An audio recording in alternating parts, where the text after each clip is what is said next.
podemos también ver en esta parte de lo que es en el embarazo son los predictores de baja tasa de crecimiento uterino. ¿Qué quiere decir? Que la deficiencia en el crecimiento fetal implica una falla en el feto para alcanzar su potencial de crecimiento establecido genéticamente. Este potencial de crecimiento va a variar fisiológicamente de acuerdo al peso, a las características maternas, de acuerdo a lo que es el peso y la talla, el origen étnico, la variedad y condiciones nutricionales, además de estar afectado por algunos factores. En estos pueden ser el consumo de cigarrillo, los trastornos hipertensivos, la diabetes, otras patologías muy relacionadas a la madre. Entonces, viendo en el 2015, revisé un estudio que más que todo se mencionaba, como título tiene, que es la restricción del crecimiento uterino, que el cual han comparado algunos factores en el sentido de que estaban buscando qué factores más se van a asociar a lo que son estas restricciones de crecimiento.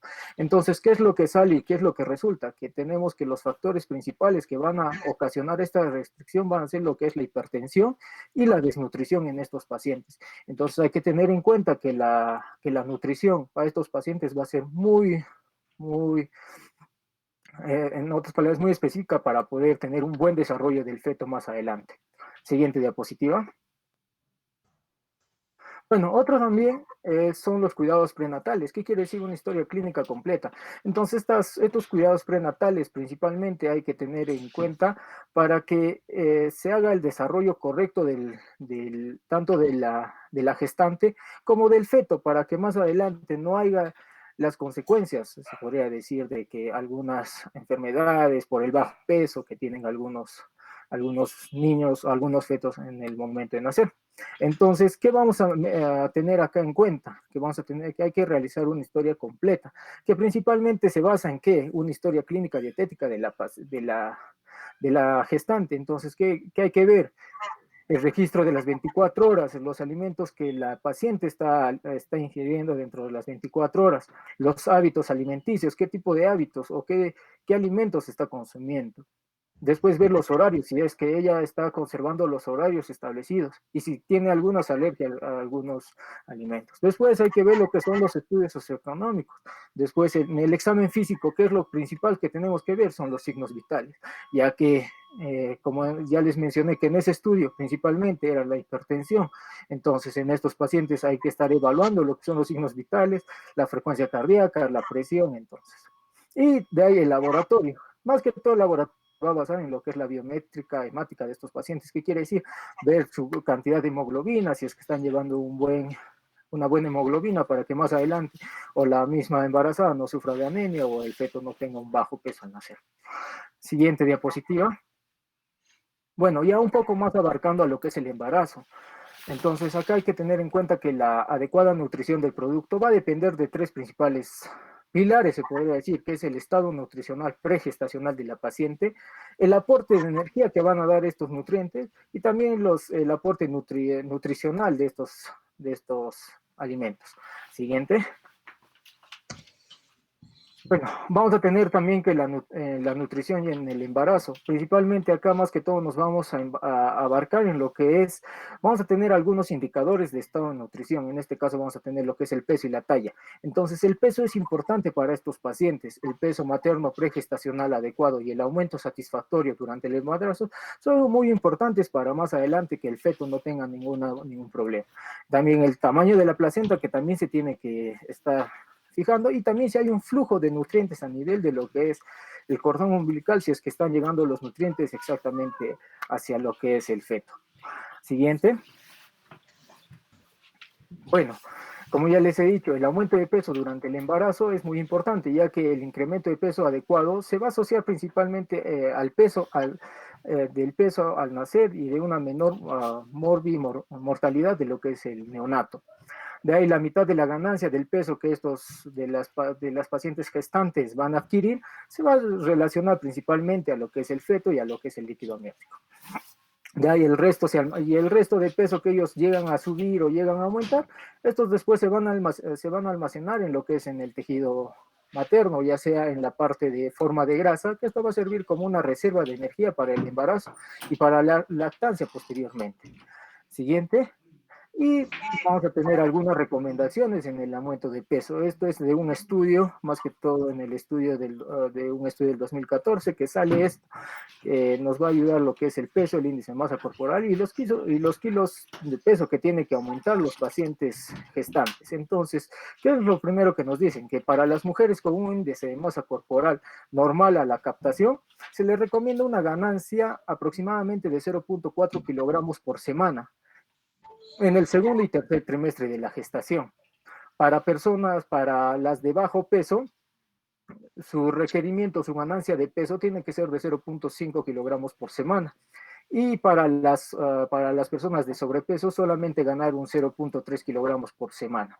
Entonces, y acá tenemos también un gráfico en el cual nos explica un poco más de lo que es las categorías del estado nutricional en estos pacientes, cómo ellos tienen que llevar su estado, su peso de acuerdo a una escala que tenemos acá en la imagen, ya sea que la parte roja o el A nos indica que este paciente está bajo de peso, el B normal, el C sobrepeso y el D en lo que es obesidad.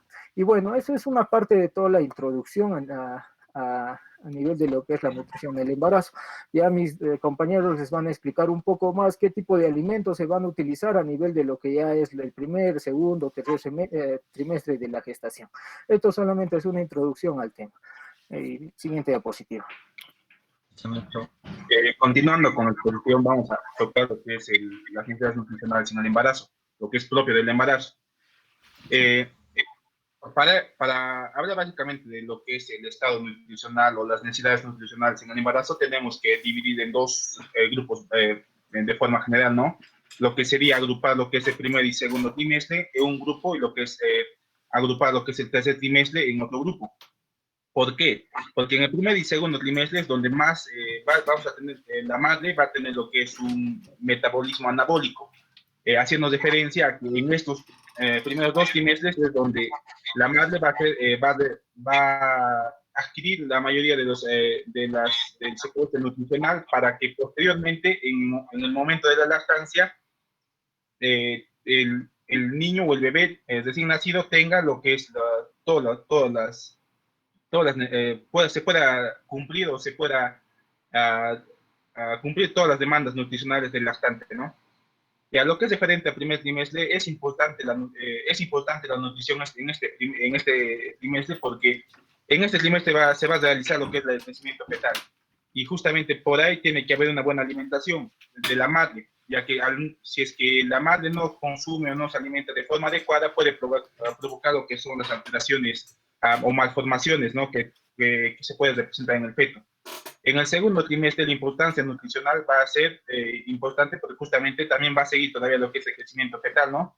Y también en este segundo trimestre es importante porque acá se va a establecer lo que son los depósitos grasos de la madre para así garantizar una lactancia materna a futuro. Y el tercer trimestre, la importancia de la nutrición va a ser justamente porque en este tercer trimestre ya hay un incremento de demanda energética de nutrientes debido ya a la presencia del feto, ¿no? Que ya está ya básicamente en terminal. Ya, siguiente diapositiva, por favor. Lo que es referente a las necesidades nutricionales del embarazo, vamos a tener, como ya anteriormente, en un grupo que es el primer y segundo trimestre y un grupo que es el tercer trimestre. En el primer y segundo trimestre se recomienda, va a haber buenas recomendaciones según diferentes, dependiendo a qué identidad nos vayamos, ¿no? Por ejemplo, que las instituciones británicas recomiendan que solo debe haber un aumento de 200 kilocalorías al día, y este aumento solo debe ser en el tercer trimestre, ¿no? Lo que es referente a la OMS nos recomienda que tiene que haber un aumento de 300 kilocalorías al día durante todo el embarazo. Y lo que es referente a España, recomienda que debe haber un aumento de 200 kilocalorías en la segunda mitad del embarazo. Estos aumentos de calorías es en una madre que no tenga ni sobrepeso ni tampoco déficit de peso, es un peso ideal. Y aparte también hay otro que nos menciona justamente en la bibliografía citada, que nos dice que si es que la madre tiene bajo peso, se tiene que aumentar 300 kilocalorías al día, ¿no? En su dieta. Y si es que tiene un peso normal, 250 kilocalorías, y si es que tiene un peso alto, 200 kilocalorías. Pero como les digo, este es de un paciente o de una mujer que tiene un peso, bueno, un peso ideal, o en este caso sería según los estudios que se han realizado. Pero lo que se recomienda para la práctica diaria o en la vida clínica es que los requerimientos nutricionales tienen que ser de acuerdo al índice de masa corporal y al ejercicio que realiza, ¿no? Nuestra paciente. Luego nos dice que las necesidades nutricionales durante todo el embarazo son de 75.000 kilocalorías. Y estas calorías van a depender justamente del incremento de las necesidades fetales que se va a conllevar, durante el embarazo, del incremento del gasto energético basal, que es propio del embarazo, de la actividad física que va a realizar la madre durante el embarazo, y también de cuánto es el aumento de reserva de grasa, ¿no?, que va a adquirir la madre básicamente en el segundo trimestre de embarazo. Lo que es respecto al tercer trimestre, se toma en referencia, al menos en la bibliografía revisada, que debe aumentarse lo que es un 200 kilocalorías al día. La siguiente diapositiva, por favor. Pasando lo que es a los requerimientos de proteínas, se recomienda que este debe ser, ¿no?, balanceado, tiene que ser con una dieta balanceada normal. Y dependiendo de cómo haya sido la dieta antes del embarazo, si es que nuestra paciente tenía una dieta equilibrada, entonces se debe agregar lo que son 6 gramos al día, adicionales, ¿no?, a las necesidades que ya tiene nuestra paciente. Y si es que nuestra paciente va a consumir lo que son proteínas de alto valor biológico, como principalmente lo que es el huevo, entonces el incremento tiene que ser de 3.3 gramos al día, ¿no? Y si es que nuestra paciente tiene una dieta, sigue una estricta dieta vegetariana, como sabemos, una dieta vegetariana es muy pobre en proteínas de origen animal, entonces a nuestro paciente tenemos que recomendar que tiene que tener un consumo, una suplementación de proteínas de 6 gramos por día. Siguiente diapositiva, por favor. Lo que es respecto a los lípidos, nos dice que el principal consumo o se recomienda lo que son las grasas polisaturadas, ¿no? Principalmente en madres gestantes, también cuando está durante la lactancia. Se realizó justamente un estudio y un análisis donde se decía que hay una gran importancia de la ADH, ya que este estaba relacionado con el estado neurológico del niño, y también ¿por qué? ¿Por qué estaba relacionado con el desarrollo neurológico del niño? Porque este era el principal fosfolípido en el tejido neural y también en la retina, por lo cual se le recomienda el consumo de esta, ¿no? Y para conseguir el consumo ideal del ADH se requiere lo que son 200 miligramos al día. Este requerimiento no se puede completar consumiendo lo que es un pescado graso, ¿no? Cualquier pescado graso en una proporción que sea 1 o 2 veces a la semana. Con este consumo de pescado 1 o 2 veces a la semana se cumple lo que es el requerimiento. Requerimiento básico, ¿no? Siguiente diapositiva. Lo que es respecto a las vitaminas y minerales, va a haber un incremento en todos, ¿no?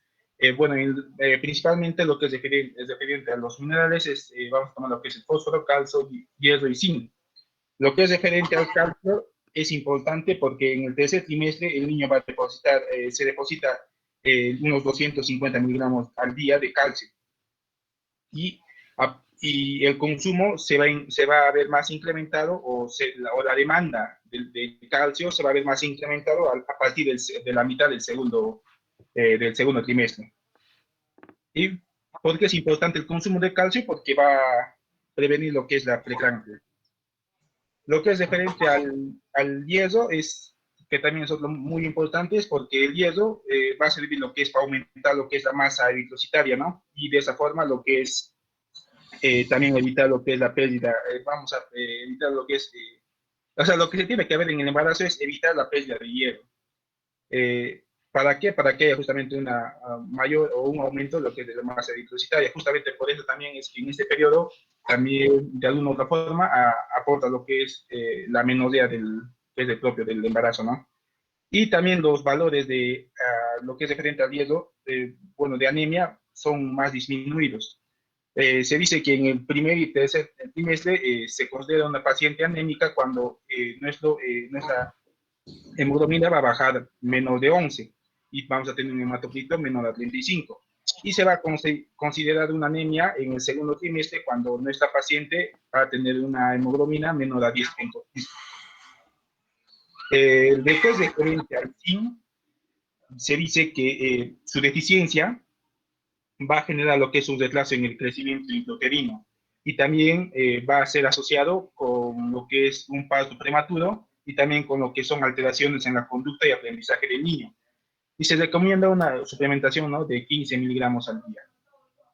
Y de igual forma, los demás. Vuelvo, por favor.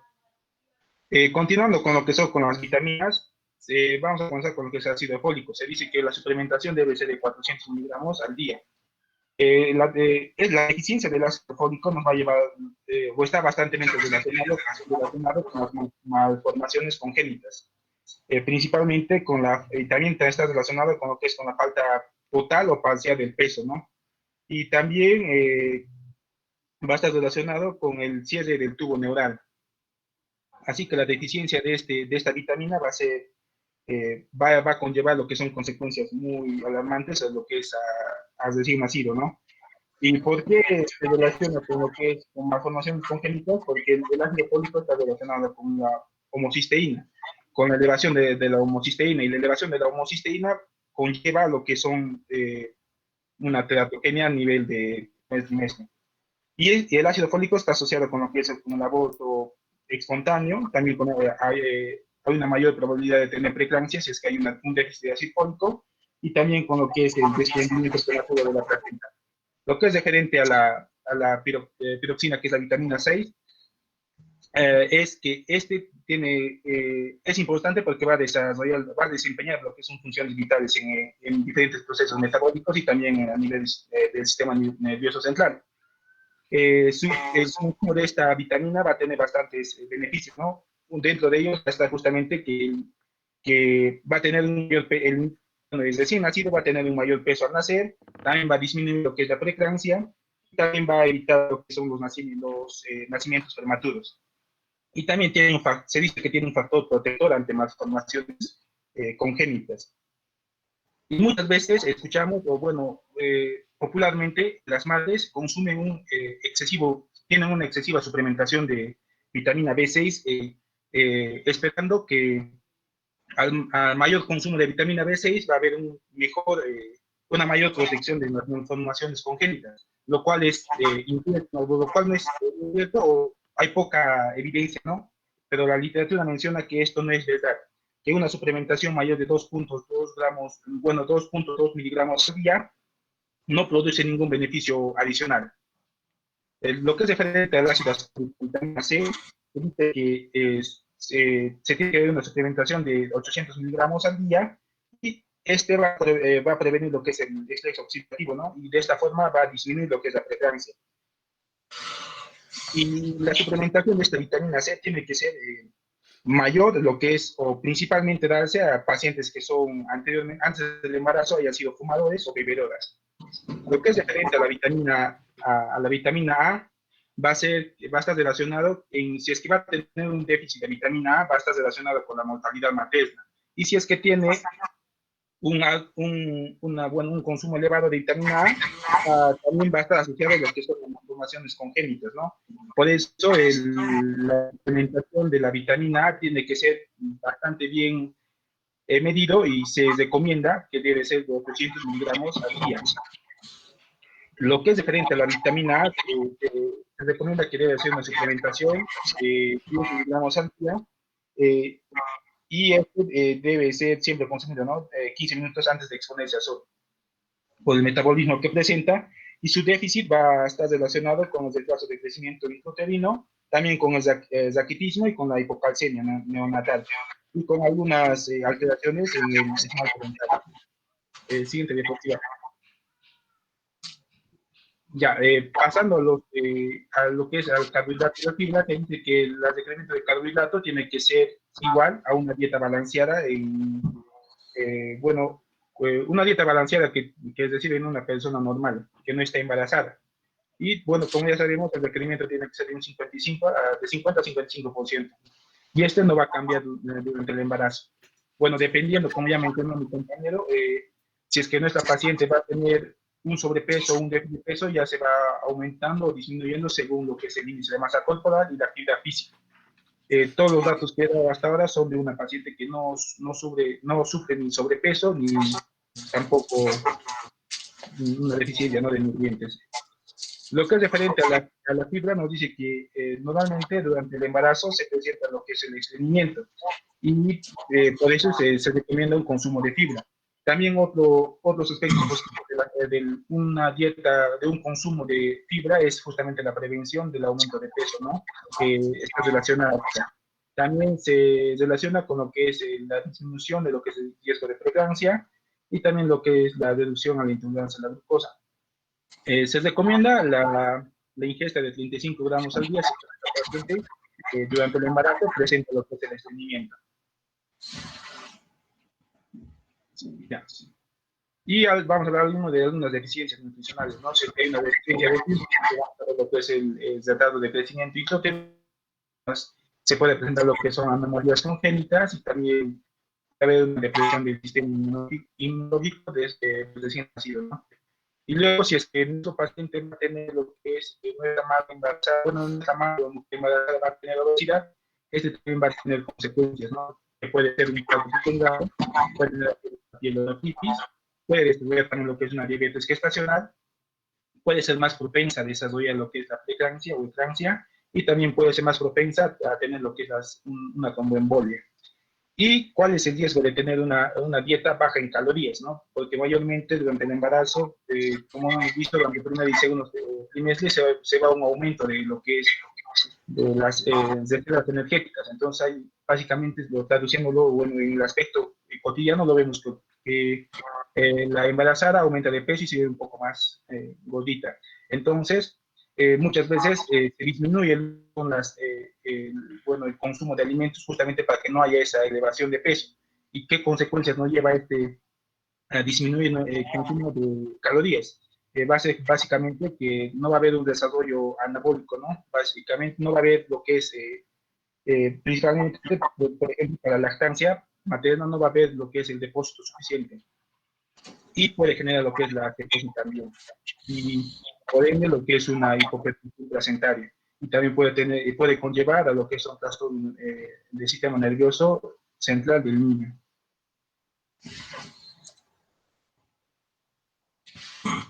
Bueno, continuando con la exposición, hablando sobre la guía dietética durante el embarazo.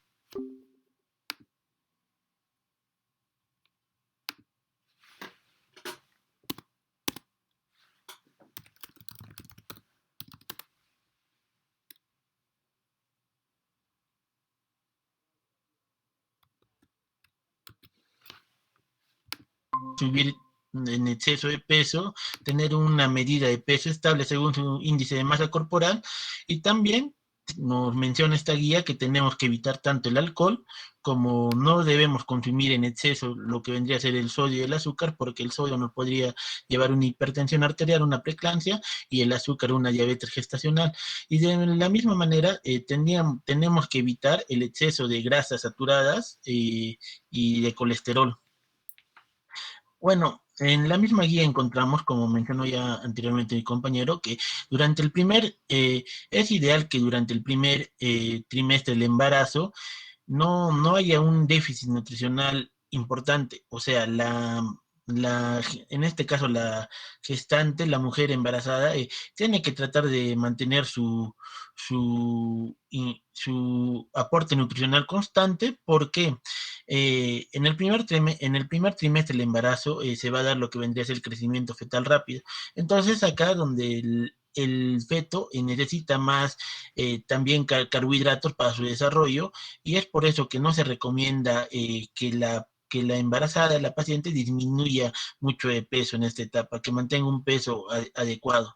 Ahora, durante el segundo trimestre es importante, como mencionó mi compañero Lisandro, porque acá, aparte del crecimiento fetal continuo, se van a establecer lo que vendría a ser los depósito de tejido adiposo de la madre, pero estos depósitos de tejido adiposo o grasas de la madre son los que van a dar el requerimiento nutricional en la leche para la etapa luego del postnatal, y por eso se dice que durante todo lo que ingiere la madre durante el embarazo va a garantizar la lactancia materna. Y durante el tercer trimestre del embarazo se tiene que incrementar tanto la demanda de energía como de nutrientes, porque el aumento del feto va a ser muy elevado y el requerimiento también va a ser elevado. Pero lo importante acá sería que durante el segundo trimestre todo lo que la madre come y toda la reserva de tejido graso va a ser una reserva para la lactancia materna. Ahora, lo que se recomienda en la guía es que, por ejemplo, la evaluación nutricional tiene que ser tanto desde la primera visita médica y tiene que ser aproximadamente la primera evaluación dentro de las primeras 4 semanas del embarazo. Es lo ideal para comenzar a tener un control tanto de la presión arterial y del peso y de la glucosa.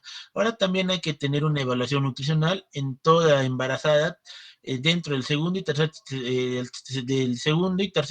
trimestre de embarazo, y también tenemos que tener una evaluación de la madre después del embarazo, 6 semanas después del embarazo. Lo que no se recomienda es durante el embarazo es tenemos que evitar tanto el tabaquismo, el alcohol, no se tiene que automedicar porque ahí puede haber medicamentos que puede elevar su glucosa y le lleven a una diabetes gestacional, no seguir dietas porque esto nos puede bajar de peso y no podemos llegar al aporte nutricional que requiere el feto. Tenemos que tener un ejercicio también moderado porque no podemos bajar mucho el tejido adiposo del cuerpo, el tejido graso del cuerpo. Ahora, también lo que no se recomienda es dietas, como les mencionaba, dietas de reducción de peso. También tenemos que evitar el exceso de sodio. La madre tiene que evitar el exceso de alcohol, tabaco y otras drogas. Y también tiene que evitar, por ejemplo, el consumo de café, azúcar, como ya les mencioné, digamos, para la diabetes gestacional o café, que le puede elevar la presión arterial, y también el exceso de grasa, que esto puede llevar a la madre a un tipo de obesidad que no va a ser favorable para ella ni para el feto. Ahora, lo que nos recomiendan es que aproximadamente la madre en el embarazo va a necesitar tanto ella y para el feto tener un aporte energético de 75.000 kilocalorías. Entonces, se recomienda pero estos 75.000 va a ser para todo el embarazo. Entonces, se recomienda que la madre al día aumente a su dieta 200 kilocalorías. Y esto para que tenga un desarrollo adecuado del feto y ella no sufra problemas de salud. Y al partir del tercer trimestre, guías británicas nos recomiendan, por ejemplo, que podríamos llegar hasta 300 kilocalorías. Durante la lactancia, que va a ser el primer periodo de vida del recién nacido, en esta etapa tenemos que aportar los nutrientes necesarios, y esto va a ser de acuerdo a la alimentación de la madre, porque todo lo que coma durante los 6 primeros meses va a ser aportado por la madre. Entonces también la madre, si ha tenido una buena alimentación durante el embarazo, el requerimiento alimenticio, el requerimiento nutricional energético va a ser el adecuado, como vamos a ver a continuación. Por ejemplo, en la lactancia, vamos a ver que dentro de la lactancia vamos a tener una primera sustancia que va a ser el calostro, luego la primera leche y la leche ya permanente. Este calostro va a ser, por ejemplo, una sustancia que la madre que gracias a la madre, por el aporte energético, por el aporte nutricional, va a tener una gran concentración de lípidos, de lactosa, y va a tener pocas proteínas. Este calostro se va a administrar o la madre lo va este calostro se va a producir durante los desde el cuarto al séptimo día después de haber dado a luz, y esto, como les mencioné, va a tener gran concentración lipídica, ¿no? También de lactosa. Luego, en la primera leche, vamos a tener una leche ya como mediamente tanto en contenido lipídico y lactosa y más proteínas y minerales. Y al final vamos a tener una leche final que ya va a ser una leche madura, que va a permanecer estable durante el resto de la lactancia, que va a contener mayor cantidad de nutrientes. Es importante esto porque durante la leche final, como mencionaba mi compañero y como menciona la guía, es que vamos a encontrar, por ejemplo, lípidos o vamos a encontrar sustancias que van a ayudar a desarrollar tanto el desarrollo nutricional como el desarrollo neuronal, como es el ADH, ¿no? Entonces, durante la lactancia se producen aproximadamente entre 500 y 700 mililitros de leche al día, y la producción es aproximadamente de 100 mililitros de leche, que va a suponer 100 mililitros de leche va a suponer un gasto para la madre de 500 kilocalorías que lo tiene que reponer. Ahora, las proteínas de la leche materna van a ser aproximadamente dentro de la leche 1 a 2 gramos en 100 mililitros. Es por eso que a partir de la leche ya permanente o de la leche final ya va a tener mayor contenido proteico, no como en el calostro, que en el calostro es mínima la cantidad de proteínas y de minerales. Ahora tenemos que tener en cuenta, como les mencionaba, la leche ya va a tener, como vemos acá, el DHA. Entonces, ¿para qué va a servir? Para un desarrollo neuronal, para un mejor desarrollo neuronal. Por eso se dice que, por ejemplo, los niños que son alimentados a pecho van a tener mejores resultados en las pruebas de evaluación neurológica. Es importante por eso que durante los 6 primeros meses el niño consuma mayormente alimentación materna, no sustituida.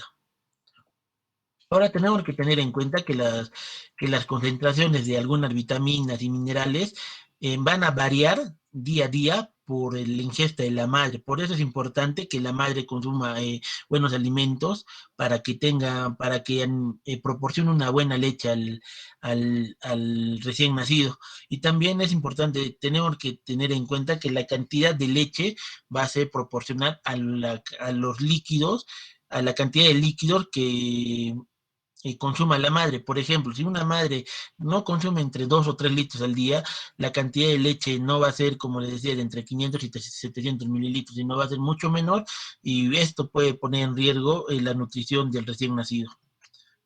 Eso es todo. Muchas gracias.